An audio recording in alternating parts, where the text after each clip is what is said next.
नमस्कार सभी विद्यार्थियों को। आज मैं आपको साधारण ब्याज के जो 6 सूत्र होते हैं, उन 6 सूत्रों को मैं आपको बिल्कुल बेसिक के साथ बताऊँगा। हाँ, चाहे वह इंग्लिश मीडियम का विद्यार्थी हो, चाहे वह हिंदी मीडियम का विद्यार्थी हो, दोनों विद्यार्थियों को बढ़िया तरीके से समझ में आएगा। तो बने रहिएगा वीडियो में। सबसे पहले हम बात करते हैं साधारण ब्याज की। क्योंकि एक सूत्र होता है, वो सूत्र तो आपको पता होना चाहिए। साधारण ब्याज बराबर होता है मूलधन गुणा दर गुणा समय बटा 100। अगर ये सूत्र आपको पता है तो आप सभी सूत्र बना भी सकते हैं। किस प्रकार से, बने रहिएगा वीडियो में। आज मैं आपको कुछ भी रटाऊंगा नहीं, बस आपको समझाऊंगा और आपको सिखाऊंगा। बस आपको हर एक सूत्र याद भी हो जाएगा। अब ये आपका एक पहला सूत्र है। इसी सूत्र से आपके सारे सूत्र बनेंगे। अब बात करें पहले सूत्र की, तो वो पहला सूत्र हमारा हो गया है। अब हम बात करते हैं ESI क्या है। मैंने आपको बताया था, चाहे आप इंग्लिश मीडियम के हो चाहे हिंदी मीडियम के हो, दोनों विद्यार्थियों को बढ़िया तरीके से समझ में आएगा। अब ESI का मतलब होता है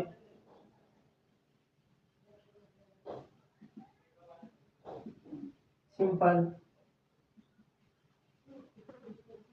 इंटरेस्ट। अब इसको हम हिंदी में बोलेंगे साधारण ब्याज। अब यहाँ पर P दिया हुआ है। P का मतलब होता है प्रिंसिपल, मतलब मूलधन। अंग्रेजी में प्रिंसिपल बोलते हैं और हिंदी में हम मूलधन बोलते हैं। अब आपको R दिया हुआ, ये R क्या होती है? R आपके होते हैं, अंग्रेजी में बोले तो रेट और हिंदी में दर। टी के लिए अंग्रेजी में बोलेंगे टाइम और हिंदी में समय। अब आपका एक होता है अमाउंट। ये अमाउंट भी आपको पता होना चाहिए। इसको अंग्रेजी ए से ए होती है, इसके लिए हम बोलते हैं अमाउंट अंग्रेजी में, और हिंदी में निश्चित धन बोलते हैं।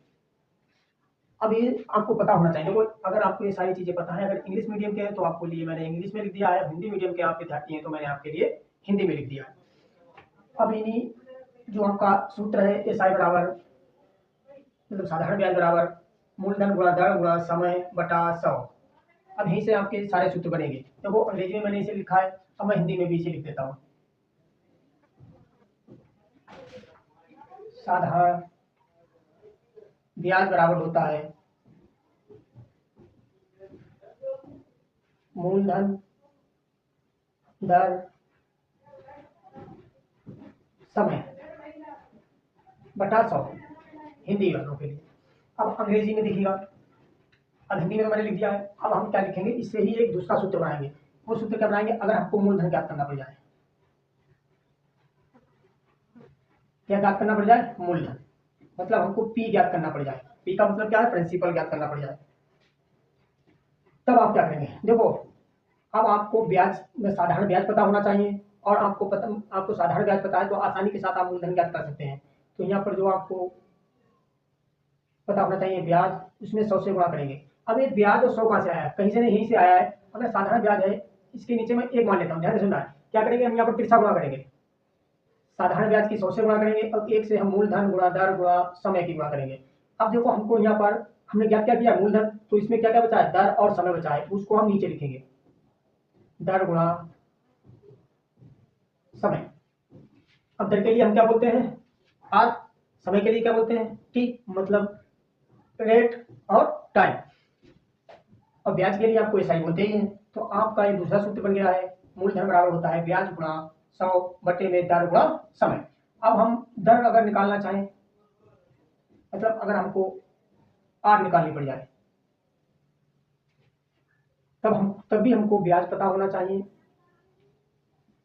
100 से गुणा कर देंगे उसमें, और हमको नीचे पता होना चाहिए मूलधन गुणा समय। ये आपका तीसरा सूत्र बन गया है।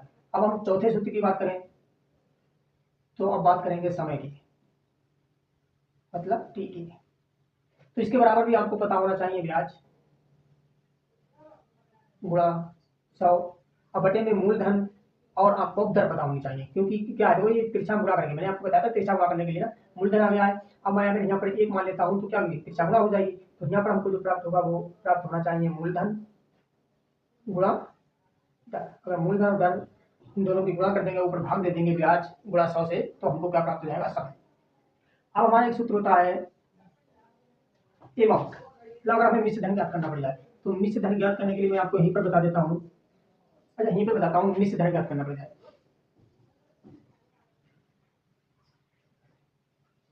मिश्र धन मतलब ए ज्ञात करना पड़ जाए, तो आपको किस किस चीज की जरूरत पड़ेगी? ध्यान से सुनना है। देखो मिश्र धन बराबर क्या होता है, अगर मैं इसके बराबर मिश्र धन के बराबर कहूँ, तो मिश्र धन बराबर होता है मूलधन प्लस साधारण ब्याज। क्या होता है? साधारण ब्याज। मूलधन और साधारण ब्याज आपको पता होना चाहिए। तो मूलधन में अगर साधारण ब्याज जोड़ देते हैं तो हमको मिश्र धन प्राप्त हो जाएगा। अब यहाँ पर देखो मूलधन हमको हमने किससे जोड़ किया है? पी से। भाई पी से ही तो मैंने आपको प्रिंसिपल बताया था, इसके लिए हम क्या बोलते हैं? मूलधन। अगर हमको मूलधन पता है तो मूलधन की जगह मूलधन प्लस ब्याज। अब इसको अगर मैं अंग्रेजी में लिखना चाहूँ तो हम क्या लिखेंगे? पी। और ब्याज बराबर क्या होता है?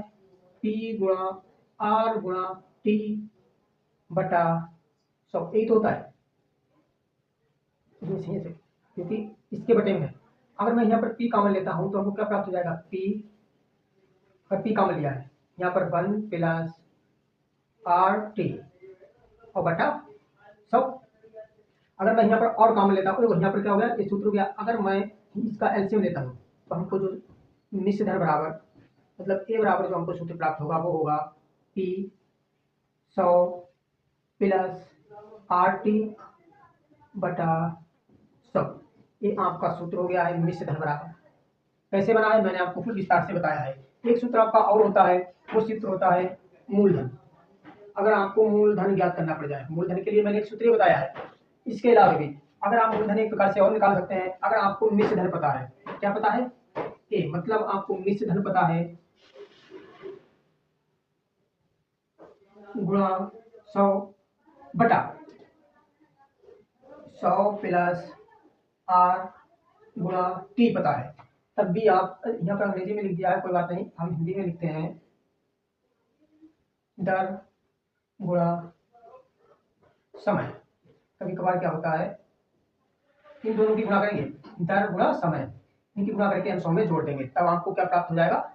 मूलधन। आशा करते हैं दोस्तों मैंने आपको जिस तरीके से सारे सूत्र बताए हैं और फुल विस्तार के साथ बताए हैं, आपको हर एक सूत्र बढ़िया तरीके से समझ में आया होगा। अब आपसे मिलते हैं अगले वीडियो में किसी अगले कंसेप्ट के साथ।